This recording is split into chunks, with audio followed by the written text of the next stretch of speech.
प्यारे बच्चों, मैं अग्रवाल सर आज मैं आपके सामने एक रीजनिंग का एक नई टॉपिक को कवर करने जा रहा हूँ। उस टॉपिक का नाम आपके पास है सैलगिज्म। इसका हिंदी होता है न्याय, निगमन या न्याय संगत। यह एक ऐसी चैप्टर है जो हर एग्जामों के लिए बहुत बड़ी इंपॉर्टेंट मानी जाती है। इसका मुख्य कारण है कि कोई भी एग्जाम ऐसा नहीं हो जिसमें आपके इस चैप्टर से आपके सवाल नहीं पूछता हो। खास तौर पर मैं बैंकिंग की मैं बात बताता हूँ। इस चैप्टर में कम से कम 5 क्वेश्चन आपके पास हर हाल से दिया हुआ रहेगा। या और मैं अदर एग्जामों की बात बताता हूँ तो उसमें 2 क्वेश्चन तो आपके पास मस्ट है। तो जब हर एग्जामों में इसकी इतनी बड़ी महत्व हो सकती है तो हम इस महत्व को देखते हुए इस चैप्टर की पूरी कंसेप्ट को लेने में पीछे क्यों रह सकता हूँ। सबसे पहले तो ये समझना होगा कि यह चैप्टर ऐसी चैप्टर है जो हर लोगों के लिए एक भय देता है।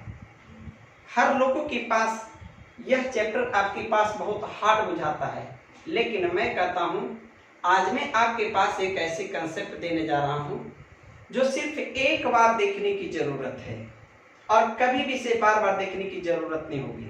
आज मैं जो आपके साथ कंसेप्ट का शेयर करने जा रहा हूँ वो आपकी हर लोगों से अलग होगा। इस चैप्टर में जो हमारे सैलगिज्म चैप्टर है, इसकी बनाने की तरकीब कई एक प्रकार की होती है। आप इसे बाय डायग्राम बनाएंगे या इसे आप 100 और 50 का रूल अपनाएंगे, लेकिन मैं जो आपके सामने आज जो एक विशेष कंसेप्ट देने जा रहा हूँ, कदापि आप डायग्राम का यूज नहीं करेंगे, ना आप 100 और 50 का यूज करेंगे। वह सिर्फ पर्सनल मेरा कंसेप्ट है। आप इसे भरोसा करेंगे और ये आपके एग्जाम में आने वाले सारे क्वेश्चन को सबसे कम टाइम लेने का मैं वादा करता हूं और 100% एक्यूरेसी आपके पास मिलेगी। तो चलिए, इतनी बड़ी दावा है तो आखिर इस दावे के प्रूफ करने के लिए मेरे पास सिस्टम के अनुसार आपका कवर करने की जरूरत है। तो सबसे पहली बात तो हम लोग यह जानेंगे कि इस चैप्टर में जो पूछा जाता है वह क्वेश्चन का पार्ट का आधार क्या होता है। बेटे, इसमें जो भी सवालें पूछी जाती है आपके पास कुछ स्टेटमेंट दिया हुआ होता है और उसका आपके पास कंक्लूजन की जरूरत होती है। जस्ट लाइक हमारे पास कह सकते हैं कि इस प्रश्न में स्टेटमेंट एंड कंक्लूजन की जरूरत है।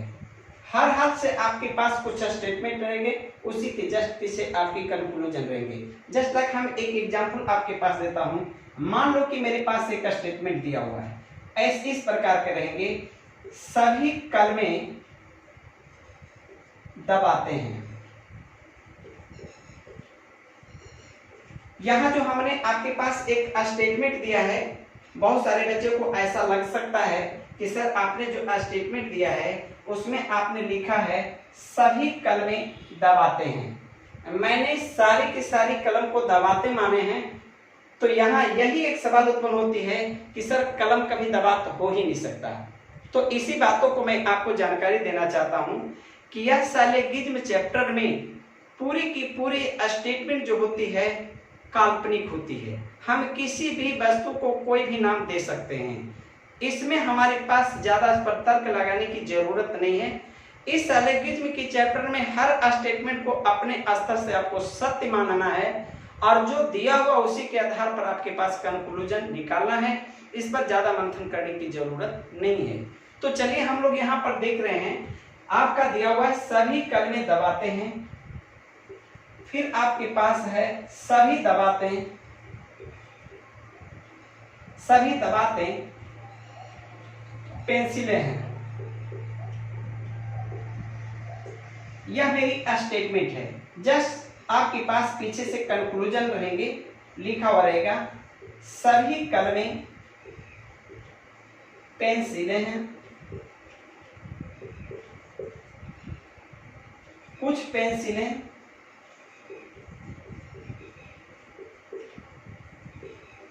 कलमें हैं। यह आपकी क्वेश्चन की पैटर्न होगी। यानी आपके पास स्टेटमेंट दिया हुआ रहेगा, और ये आपके पास कंक्लूजन आपको खोजने की जरूरत है। हम लोग को इसी स्टेटमेंट और कंक्लूजन के बारे में आज कंप्लीट रूप से डिस्कस करने की जरूरत है। तो इस चैप्टर की पूरी कंसेप्ट को फॉलो करने के लिए हम लोग को यहाँ जानना होगा कि सर ये जो दिया हुआ स्टेटमेंट है, इस स्टेटमेंट से कंक्लूजन का क्या रिश्ता होता है। मेरे को ये पता नहीं चल पाती कि स्टेटमेंट और कंक्लूजन का मतलब क्या होता है। बेटे यहाँ मैं बताना चाहता हूँ कि स्टेटमेंट में आपके पास जो कथन दिया हुआ होता है, स्टेटमेंट जिसका अर्थ में कथन शब्द बार बार बोलूंगा क्योंकि इंग्लिश का हिंदी होता है कथन। कंक्लूजन शब्द बोलेगा इसको हम लोग कहेंगे निष्कर्ष, इसका हिंदी होता है निष्कर्ष। ये कहना क्या है, एक कथन होगी और उस कथन में छिपा हुआ जो बात होगा वही आपको निष्कर्ष निकालना है। यानी कहने का मतलब यह है कि यह जो दिया हुआ कथन है, आप कितने कथन देख रहे हैं, आपके पास 2 कथन है। यह कथन की संख्या 2 से ज्यादा होंगे, जितना ज्यादा होंगे उसे घबराने की जरूरत नहीं है। सारे कथन का ये निष्कर्ष रहेंगे और निष्कर्षों की संख्या भी 2 या 2 से ज्यादा रहेंगी। तो हम लोग को करना क्या है इस चैप्टर में, मुख्य रूप से मुझे करना क्या है, करना यही है बेटे कि जो भी कथन रहेगा उसका दिया हुआ निष्कर्ष है, उस निष्कर्ष में से इसकी सारी बातों को जो छिपी हुई है, उसी छिपी बातों को आपको उत्तर के रूप में प्राप्त करना होगा। दिया हुआ निष्कर्ष का बहुत सारी ऑप्शन दिए हुए रहते हैं, उसी में से हमारा सही उत्तर को छांटने की जरूरत है।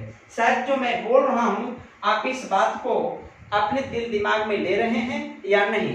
यदि नहीं ले रहे हो तो यह कथन और कंक्लूजन से संबंधित हम आपका एक भाव देंगे, और वह एग्जाम्पल जो मैं आपको देने जा रहा हूं यह पूरी चैप्टर का एक आधार मानी जाती है।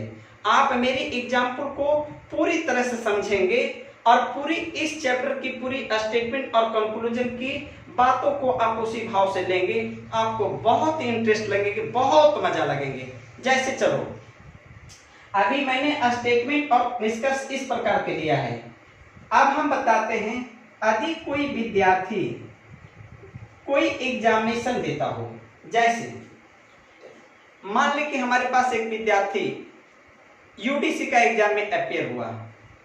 क्या जब एग्जाम देकर आता है तो उस बच्चों से हम बहुत सारी बातें आपसे पूछते हैं, ध्यान देंगे। बच्चों का एग्जामिनेशन में अपियर होना वह मेरा एक स्टेटमेंट है। उसने यूडीसी का एग्जाम में अपियर हुआ है। क्या बता सकते हैं कि वह एग्जामिनेशन में अपियर हुआ तो उसकी क्या क्या हमारी संभावनाएं हो सकती है। पहला क्वेश्चन, मैंने उस बच्चे से पूछा क्या आप इस एग्जाम में सफल होंगे, तो उसने बच्चा बोला कि सर इस एग्जाम में मैं सफल हो जाऊंगा। प्यारे बच्चों, उस बच्चों का यह जवाब क्या 100% सत्य है? जी नहीं, 100% सत्य नहीं है। क्या जरूरी है कि वह इस एग्जाम में सफल हो जाएगा? हाँ, वह सफलता की आशा रखती है, अर्थात हम कह सकते हैं कि उस यूडीसी की एग्जाम में सफल हो सकता है, यह मेरी एक संभावना है। शायद यहाँ पर मेरे भाव को समझे होंगे। स्टेटमेंट मेरा यूडीसी का एग्जाम और उससे निकाली हुई जो मैं बातें बता रहा हूँ वह मेरा कंक्लूजन है, और ये कंक्लूजन जो मैं आपको बता रहा हूँ वह एक संभावना है। तो शायद यहाँ संभावित हमारे पास कंक्लूजन निकल चुका। अच्छा, अब यूडीसी का एग्जाम जो दिया था उसका रिजल्ट आ गया। अब बताओ, रिजल्ट जैसे निकल चुका, अब वो बच्चा से मैंने पूछा आपका रिजल्ट की क्या स्थिति है। उसने बोला सर मैं एग्जामिनेशन में पास हो गया। प्यारे बच्चों, उस बच्चा का एग्जामिनेशन में पास हो जाना 100% इंफॉर्मेशन सत्य है, क्योंकि उसने एग्जामिनेशन में पास कर चुका है। तो देखो यहाँ पर जो मेरी जवाबें मिला ये 100% इंफॉर्मेशन सही है। क्यों? क्योंकि जिस कथन का वो निष्कर्ष निकाल रहा है वो 100% रिपोर्ट क्या है, सही है। चलिए हमारे पास एक और, यदि कोई विद्यार्थी वही एग्जाम में शामिल हुआ है लेकिन वह लड़का फेल हो चुका है, और जो लड़का फेल हो चुका है मैंने उससे पूछा आपका रिजल्ट क्या हुआ। उस लड़का ने अपनी मान इज्जत के लिए बोला कि सर मैं सफल हो चुका हूँ, लेकिन 100% वह लड़का क्या है, गलत है, अर्थात वह मेरे को गलत रिपोर्ट दे रहा है। प्यारे बच्चों, दुनिया में जो भी कथन होती है उसका सिर्फ निष्कर्ष का 3 ही तरीका होता है। या तो कथन का दिया हुआ निष्कर्ष 100% सही हो सकता है, यानी कह सकते हैं कि इस हमारे पास जो स्टेटमेंट का जो कंक्लूजन होता है, इस कंक्लूजन को अध्ययन के हिसाब से हम 3 पार्टों में डिवाइड करेंगे। आइए मेरी बातों को थोड़ा सा मैं आपको कंक्लूजन की मैं रहस्य को बताता हूं। यदि कोई कथन दिया हुआ हो और कथन के बाद यदि आपके पास कंक्लूजन हो, तो उस कंक्लूजन में मेरी 3 बातों को आप अच्छे ढंग से टटोलेंगे। फर्स्ट बात, क्या हमारे पास दिया हुआ कंक्लूजन 100% ट्रू है? यानी आपके पास फॉलो, बेटा यदि आपके पास वो 100% सत्य है तो स्टेटमेंट का वो कंक्लूजन फॉलो करेगा, हिंदी अनुसरण करेगा। इसमें हमारे पास 100% फॉलो करने का मतलब होता है अनुसरण करना। सेकेंड, हमारे पास ये भी बात हो सकती है वो 100% आपके पास फॉल्स बोलता हो, यानी वो गलत है। यानी कहने का मतलब है कि डज नॉट फॉलो, माने अनुसरण नहीं करता है, हमारे पास सेकेंड पार्ट। और थर्ड पार्ट में मैं बताता हूं आपके पास पॉसिबिलिटी है। अब बताओ बेटा, जिसको हम लोग कह सकते हैं संभावनाएं। अब मैं ये बात बताना चाहता हूं, एक स्टेटमेंट का जो दिया हुआ कंक्लूजन होता है वह कितने पार्टों में डिवाइड है, आप स्पष्ट हो गए होंगे। जो भी मेरे पास कंक्लूजन होगा उसका 3 ही राज होता है और यही 3 राज उस कंक्लूजन में छिपा हुआ होता है। स्टेटमेंट का यही 3 राजों में से पूरे का पूरे मेरे पास इस चैप्टर में आंसर निकालने के लिए कहा जाता है। प्यारे बच्चों, ये जो 3 मैंने पार्ट बताया उसमें हमारे पास एक रहस्य बताते हैं। यदि आप कोई बैंकिंग एग्जाम का स्पेशल तैयारी करते हो तो बैंकिंग के छात्रों के लिए ये दोनों सवालों का जानकारी करना बहुत जरूरी होगा। ये दोनों बातों बैंकिंग वाले विद्यार्थियों के लिए मोस्ट इंपॉर्टेंट है। लेकिन हम लोग जो एसएससी या रेलवे की तैयारी करते हैं उससे सिर्फ एक ही चीज पूछा जाएगा, दी हुई कथन का कौन सा ऐसा निष्कर्ष 100% फॉलो करेगा। यानी ये आपका जो निष्कर्ष है यही आपका सबसे ज्यादा हम लोग को सवालों में पूछा जाता है। तो शायद यहाँ पर आप स्पष्ट समझ में आ गया होगा कि किसी भी स्टेटमेंट से मुझे 3 प्रकार की कंक्लूजन की संभावना होती है। पहला, या तो वो कंक्लूजन 100% सही होगा, उसी का मुझे चुनाव करना है, या 100% वो गलत होगा, या तो हमारी संभावित प्रश्न होंगे, संभावित जवाब होंगे, या तीनों में से कोई ना कोई आपके पास आपके सवाल का जवाब मांगेगा। तो प्यारे बच्चों, मैंने एक स्टेटमेंट की कंक्लूजन को पूरी तरह से जानकारी दिया, इससे ज्यादा मेरी कंक्लूजन में नहीं होती है। अब कंक्लूजन को आपने इस तरह 3 स्टेप में फॉलो किया तो मैं थोड़ी सी मैं बात बताता हूं कि इस प्रश्न में जो स्टेटमेंट होती है उसका क्या रहस्य होती है, उसको कितने ग्रुप में बांटा जा सकता है। तो अब हम लोग चलेंगे स्टेटमेंट की पाठों पर। हमारे पास types of statement, types of statement आने बता सकते हो।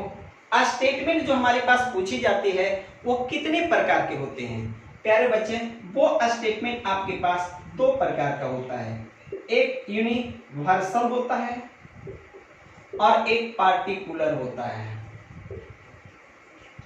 अब हम लोग को ये समझना होगा कि सर यूनिवर्सल स्टेटमेंट क्या होता है और पार्टिकुलर स्टेटमेंट क्या होता है। अब ये दोनों बात को समझने के लिए फिर पुनः हम एक आपके पास एग्जाम्पल लेंगे। सपोजिंग करें प्यारे बच्चों, हमारे पास 10 पेन है। मेरे एग्जाम्पल को थोड़ा सा ज्यादा गहरा सा ध्यान देंगे, वही सब कुछ अर्थ बताएगा।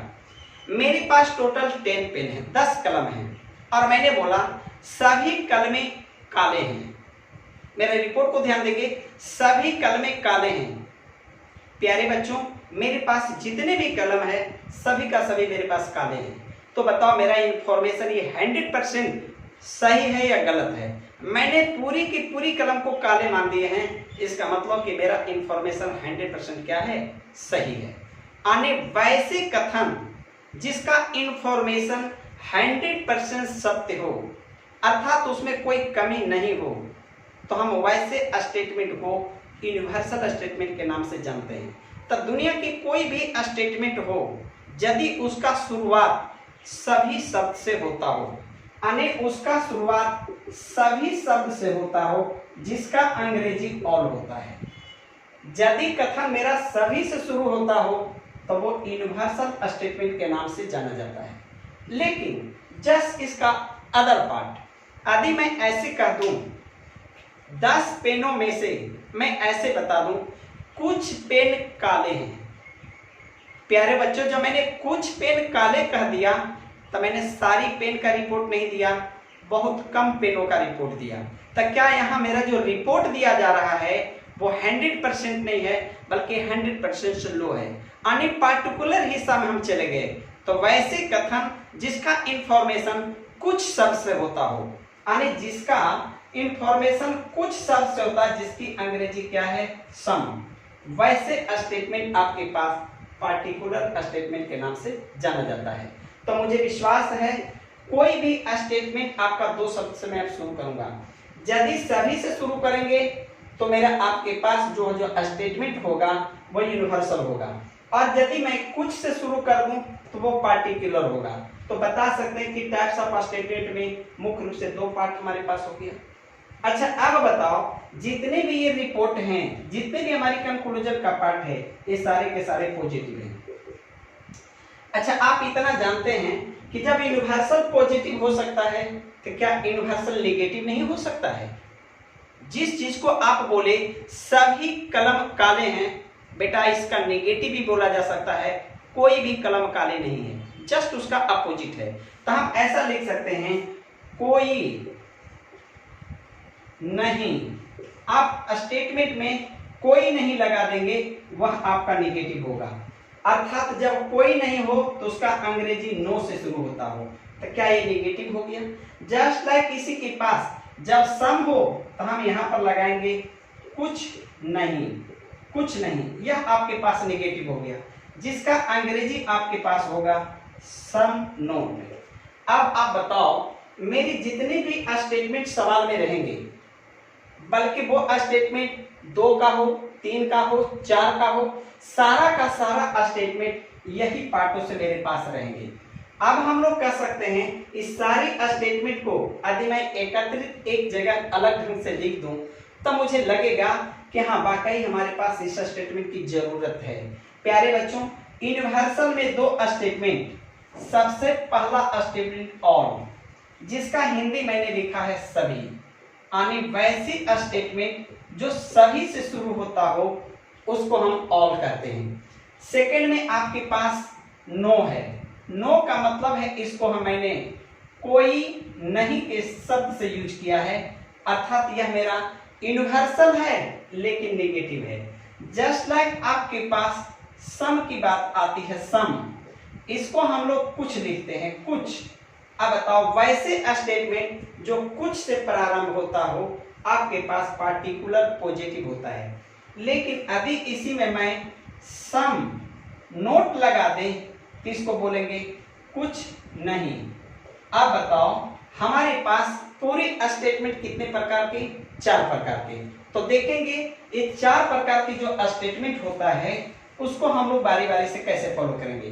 प्यारे बच्चों, हमारे पास अभी स्टेटमेंट में जो 4 पार्ट बताया है, ये 4 पार्ट को हम एक सैंपल से यूज करते हैं। यदि कोई स्टेटमेंट मेरा ए से शुरू हो, अर्थात ऑल से, यानी सभी से हो, हम उसको एक सैंपल देंगे ए। यदि मैं आपको इतना कह दूं मुझे ए स्टेटमेंट चाहिए, कंप्लीट है कि आप सभी से शुरू करेंगे। अगला पॉइंट आपके पास नो है। यह नो का मतलब है कि इसे हम ई से सूचित करेंगे। यदि स्टेटमेंट आपका ई बोल दिया तो कंप्लीटली है वह कथन नो से रहेंगे। अगला पॉइंट, यदि मेरे पास सम है, यदि हमको सम है तो इसको हम आई से सूचित करेंगे। और लास्ट आपके पास जब सम नोट रहेंगे तब हम इसे ओ से सूचित करेंगे। मैं पूरी सैलरी की चैप्टर में आने वाली स्टेटमेंट हो, मैं उसे 4 पार्टों में डिवाइड कर दिया। अब बताओ प्यारे बच्चों, स्टेटमेंट ए सभी को सूचित करता है, स्टेटमेंट ई कोई नहीं को सूचित करता है, स्टेटमेंट आई सम को सूचित करता है, स्टेटमेंट ओ सम नोट को सूचित करता है। तो अब हम लोग पूरी स्टेटमेंट को एक सांकेतिक रूप से यूज करेंगे। वह मेरी भौतिक की संख्या 5 होती है, ए ई आई ओ यू, लेकिन हम यहाँ मात्र 4 वॉवेल का यूज किया है। AEIO। अब मैं बता सकता हूं कि इस पूरी सिलोजिज्म की चैप्टर में मुझे 4 कथन की जरूरत है। अब हम लोग आगे बात पढ़ेंगे कि ये चारों कथन से जो स्टेटमेंट में आता है उसका कंक्लूजन कैसे निकाला जाता है। तो हम लोग पहले आने वाली जो स्टेटमेंट होती है प्रत्येक पर बारी बारी से एक एक स्टेटमेंट लेकर आपको हम समझाने का प्रयास करेंगे। चलिए देखते हैं हमारे पास कथन, हमारे पास पहला का। मान लो हमारे पास एक पहला कथन है, ऑल पेन्स यार टेबल्स। ध्यान देंगे हमारे पास लिखा हुआ है ऑल पेन्स आर टेबल्स। क्या बेटा एक स्टेटमेंट किसका है? ए का। क्यों? क्योंकि स्टार्ट क्या चीज से हुआ है? सभी से। इसका हिंदी होगा सभी कलमे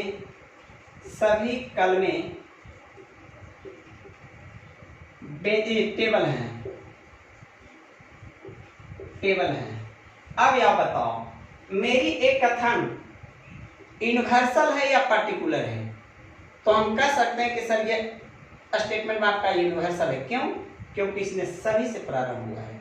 अब हम लोग को एक बात और सीखना है, जितने भी स्टेटमेंट आप लिए यानी टोटल स्टेटमेंट मैंने 4 लिया, क्या उस सारी स्टेटमेंट में एक बातों को थोड़ा सा ध्यान दिया होगा? हर स्टेटमेंट में 2 शब्द आते हैं, जस्ट लाइक कलम और टेबल। हर स्टेटमेंट में 2 शब्द का जिक्र होगा, जिसमें पहला शब्द जो होंगे जो सभी के जस्ट बगल में होंगे उसे हम बोलते हैं सब्जेक्ट।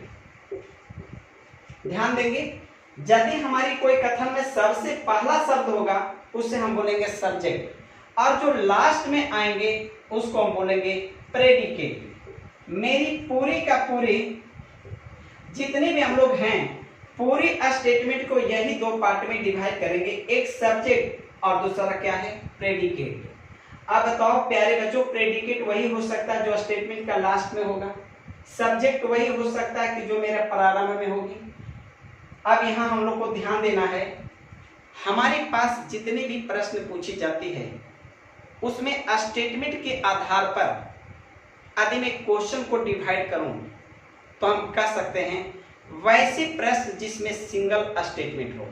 तो सबसे पहले मैं सिंगल स्टेटमेंट को बारी बारी से आपको गहरा जानकारी दे देता हूं, और ये जो मैं देने जा रहा हूं यही सबसे पहला बेसिक कंसेप्ट है। इसलिए हम लोग देखेंगे कि किसी खास स्टेटमेंट का जो कंक्लूजन निकाली जाती है उसका राज क्या है।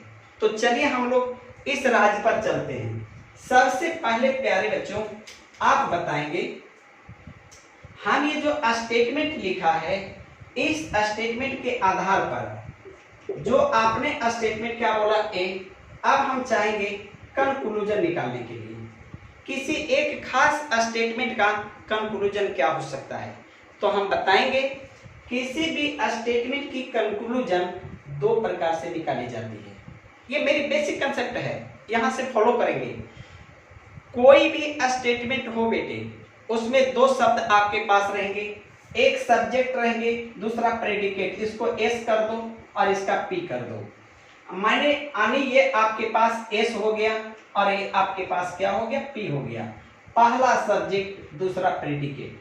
किसी भी कथन से, कोई भी सिंगल कथन से मैक्सिमम 2 ही आपके पास कंक्लूजन होती है, कोई तीसरा कंक्लूजन नहीं होती है। इतना बांध लें। यही से हमको कंपैरिजन आपको मैं बता रहा था कि आंसर निकालने की कई एक तरकीब है। बाय डायग्राम होता है, 100 और 50 का यूज किया जाता है। ना मैं आपको डायग्राम देने जा रहा हूं, ना आपको 100 और 50 करने जा रहा हूं। अब जो मैं करने जा रहा हूं आप उस पर भरोसा करें। किसी भी एक सिंगल कथन से कंक्लूजन 2 ही प्रकार से हो सकता है। एक कंक्लूजन करने की तरीका को इंप्लीकेशन कहते हैं, इंप्लीकेशन, और दूसरा जो तरीका होता है उसको कन्वर्सन कहते हैं। ध्यान देंगे, एक तरीका को इंप्लीकेशन कहते हैं और एक तरीका को कन्वर्सन कहते हैं। अब आपको लग रहा होगा एक सिंगल कथन का इंप्लीकेशन क्या होता है, कन्वर्सन क्या होता है। बेटे इंप्लीकेशन करने का तरीका को समझेंगे। यदि एक स्टेटमेंट का इस सब्जेक्ट और प्रेडिकेट में किसी प्रकार का चेंजिंग नहीं किया जाए, यानी जो सब्जेक्ट और प्रेडिकेट है दोनों सेम आपके पास उत्तर में आ जाए, तो ऐसे परिवर्तित करने के तरीका को इम्प्लीकेशन कहते हैं। और कन्वर्सन, यदि प्रेडिकेट को सब्जेक्ट बना दिया जाए और सब्जेक्ट को प्रेडिकेट बना दिया जाए, यानी ऐसा लगता है कि सब्जेक्ट को प्रेडिकेट और प्रेडिकेट को सब्जेक्ट यदि मैं एक दूसरे को अपोजिट कर दें, तो ऐसी हालत में जो अपोजिट किया जाता है उसको मैं कन्वर्सन के नाम से जानता हूं। तो ऐसा लगा एक सिंगल स्टेटमेंट से दो कंक्लूजन, एक इंप्लीकेशन और एक कन्वर्सन, और ये दोनों जो निकलेगा वो 100% फॉलो करेगा। तो हम लोग यहां देखेंगे स्टेटमेंट क्या चीज से प्रारंभ हुआ है, और से। तो समझना होगा यदि कथन मेरा ए से होता हो तो इसकी कंक्लूजन दो होती है, एक पहला इंप्लीकेशन से और अगला एक कन्वर्सन से। तो बेटे इंप्लीकेशन करेंगे तो क्या होगा, तो कहा जाता है कि जब इसका कंक्लूजन निकालेंगे तो यदि कथन ऑल का हो तो इसकी कंक्लूजन सम में होती है। इसको थोड़ा सा याद रखना है, यदि हमारी कथन ऑल से शुरू हो तो उसका कंक्लूजन इंप्लीकेशन से जब करने जाएंगे तो आपके पास ऑल को सम कर देना है, और ये दोनों का दोनों सिर्फ लिख देना है, सम पेन्स या टेबल्स। अब बताओ, मैंने लिखा सम पेन्स आर टेबल्स, बेटा यही आपके पास क्या है, आंसर है। लेकिन यह आंसर कैसे निकला, इंप्लीकेशन से, यानी सब्जेक्ट और प्रेडिकेट में कोई अंतर नहीं है। अब आगे दो कन्वर्सन क्या है। कन्वर्सन कहता है आप प्रेडिकेट को सब्जेक्ट बना दें, सब्जेक्ट को प्रेडिकेट कर दें, लेकिन ये जो ऑल है उसे सम लिखना होगा। तो हमने लिख दिया सम। अब लिखेंगे सम टेबल्स आर पेन्स। अब बताओ बेटा, हमने एक सिंगल कथन का कितना कंक्लूजन निकाला, दो कंक्लूजन। तो हम लोग यदि कोई कथन ए का हो तो उसका इंप्लीकेशन और कन्वर्सन करके सिर्फ दो ही उत्तर निकाल सकते हैं। तो क्या आपने देखा, एक कंक्लूजन आई में हो गया और एक कन्वर्सन आपके पास आई हो गया। तो हम कह सकते हैं कि यदि कथन ए से शुरू हो तो उसका इंप्लीकेशन और कन्वर्सन करने से उत्तर सम पेन्स आर टेबल्स और सम टेबल्स आर पेन्स, यही आपके पास आंसर हो गया। शायद मुझे लगता है कि आप एक सिंगल कथन का उत्तर आप जान गए होंगे, इससे ज्यादा इसका उत्तर नहीं होता है। तब हम लोग देखेंगे इसका एक रूल है, उस रूल को थोड़ा सा फॉलो करना है। क्या फॉलो करना है, हम एक चार्ट आपके पास दे देता हूं। मान लो हमारे पास इंप्लीकेशन है, इंप्लीकेशन और एक कन्वर्सन है। अब बताओ, यदि कथन ए का है, यदि प्रश्न में कथन ए हो तो उसका इंप्लीकेशन आई होगा और जस्ट उसका कन्वर्सन भी क्या होगा, आई होगा। अब यहाँ थोड़ा सा हम लिख देते हैं चार्ट में, इंप्लीकेशन वह प्रोसेस है जिसमें सब्जेक्ट और प्रेडिकेट में कोई चेंजिंग नहीं हो, अर्थात हम कह सकते हैं इसमें नो चेंज, लेकिन इसमें क्या होगा, चेंज होगा। यानी इसकी सब्जेक्ट और प्रेडिकेट में कोई चेंजिंग नहीं होगा, लेकिन इसकी सब्जेक्ट प्रेडिकेट में चेंजिंग होगा। चलिए हमारे पास एक दूसरा एग्जांपल आपके सामने है। यदि मेरे पास एक कथन ई का हो, मैंने ई बताया था, ई वह है जो कथन मेरा नो से शुरू हो, जैसे नो पेन्स आर टेबल्स। अब बताओ, इसको लिखेंगे कोई कलमे द टेबल नहीं है। क्या आप देख रहे हैं, कोई कलमे टेबल नहीं है, नो पेन्स आर टेबल। बेटा ये आपके पास स्टेटमेंट है, क्या हमको इसका कंक्लूजन चाहिए। तो मैंने बताया था किसी एक सिंगल स्टेटमेंट की कंक्लूजन आ तो इंप्लीकेशन से होता है, नहीं तो कन्वर्सन से। इंप्लीकेशन वो होता है जिसकी सब्जेक्ट और प्रेडिकेट में कोई चेंजिंग नहीं होती है, और कन्वर्सन वो होता है जो एक दूसरे का उलट दिया जाता है। तो हम लोग को यहाँ याद करना है, यदि कथन ई का हो, यानी यदि कथन ई का हो, ध्यान देंगे ई का हो, तो ई का इंप्लीकेशन ओ में करेंगे और कन्वर्सन आपके पास ई ही रहने देंगे। अब यहां देखेंगे यदि हमारे पास कथन ई का हो तो इसका इंप्लीकेशन ओ में कर देना है और इसका कन्वर्सन ई में कर देना है। तो देखेंगे ओ का मतलब क्या होगा, सम नोट, मैंने लिखा दिया था, यहां थोड़ा सा लिख देते, इसकी जरूरत है। ए का मतलब ऑल का मतलब सभी, ई का मतलब नो और नो का मतलब कोई नहीं। यदि आई की बात आएगी तो आई का मतलब सम और सम का मतलब कुछ और ओ का मतलब सम नोट और इसका मतलब होता है कुछ नहीं। ये आपके पास चार्ट है। अब बताओ यदि इस कथन का हम कंक्लूजन निकालने जाएंगे तो कंक्लूजन में आपके पास में ई का ओ होता है, तो ओ का मतलब होता है सम नोट। लिखेंगे सम पेन्स आर नोटेबल, ये मेरा कंक्लूजन हो गया। अब बताओ एक कंक्लूजन क्या चीज में हो गया, ओ में। सेकेंड हमारे पास यदि इसी कथन का कन्वर्सन करने जाएंगे तो कन्वर्सन ई में होगा और ई क्या चीज से शुरू होता है, नो से, तो हम लोग ई में लिखेंगे नो, लेकिन आप उलट कर लिखेंगे टेबल आर पेन्स। अब बताओ ये मेरे पास आपके पास कन्वर्सन है। आगे हमारे पास यह दो स्टेटमेंट फिक्स हो गया। यदि कथन ई से हो तो कंक्लूजन हमारे पास क्या होगा, ओ और ई, यानी इससे ज्यादा सवाल नहीं बना सकते हैं। तो क्या दो कथन को मैंने कंक्लूजन निकालने का टेक्निक बता दिया। अगला सवाल है हमारे पास आएगी तीसरी, यदि आपके पास कथन आई का हो, आई का मतलब होता है स्टेटमेंट आपके पास जो भी होगा वो रहेंगे इस तरह से, सम पेन्स आर टेबल्स। अब बताओ सम पेन्स आर टेबल्स, अब हमारे पास एक कथन क्या चीज का है, आई का। हम कहेंगे यदि कथन आई का हो तो इसका इंप्लीकेशन नहीं होता है, इसका कन्वर्सन होता है, और कन्वर्सन क्या चीज में होता है, आई में होता है। अब बताओ ये कथन क्या चीज का है, आई का, तो आई का इंप्लीकेशन नहीं होता है, कन्वर्सन होता है। तो हम लोग कन्वर्सन में कंक्लूजन लिखेंगे आपके पास आई से, लिखेंगे सम और ये लिखेंगे टेबल आर पेन्स। अब बताओ अब एक सिंगल कथन से आपका सिंगल कन्वर्सन उत्तर निकला, सम का रहेगा तो सम में, लेकिन किस तरह से निकला है, कन्वर्सन से। लास्ट हमारे पास एक और है, वो हमारे पास है ओ। यदि मेरी कथन ओ से हो तब हमारे पास क्या करेंगे, जैसे क्वेश्चन में लिखेंगे सम पेन्स आर नोट टेबल।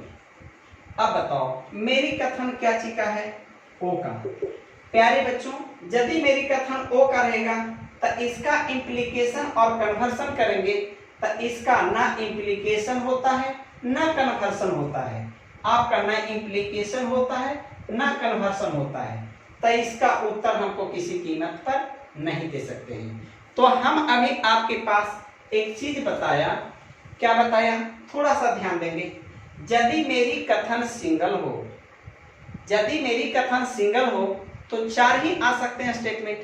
यदि स्टेटमेंट ए से हो तो उससे दो उत्तर होगी, आ तो इंप्लीकेशन करके या तो कन्वर्सन करके। तो ए का इंप्लीकेशन आई में होंगे, आई वो जिसमें सब्जेक्ट और प्रेडिकेट में चेंजिंग ना हो। अगला आई वो जिसका सब्जेक्ट और प्रेडिकेट आपस में उलट जाए। जस्ट लाइक कथन यदि ई का हो तो उसका इंप्लीकेशन ओ में करेंगे जहां सब्जेक्ट और प्रेडिकेट में कोई अंतर नहीं होंगे, और आपके पास अगला आपके पास कन्वर्सन ई में ही होंगे, लेकिन आपके सब्जेक्ट और प्रेडिकेट आपके पास अपोजिट हो जाएंगे। जस्ट हमारे पास कथन आई होंगे, उसका इंप्लीकेशन नहीं होगा, कन्वर्सन आपका आई में होगा। अच्छा अब आगे मेरे पास ओ है, यदि कथन ओ का होगा तो उसका ना इंप्लीकेशन होगा ना कन्वर्सन होगा।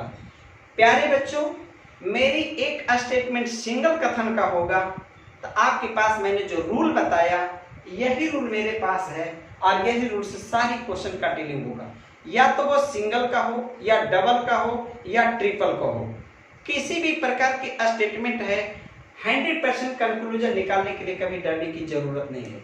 शायद अभी आज जो मैंने क्लास दिया है इसमें बहुत सारे बातों को आपने अनुभव किया होगा, समझा होगा।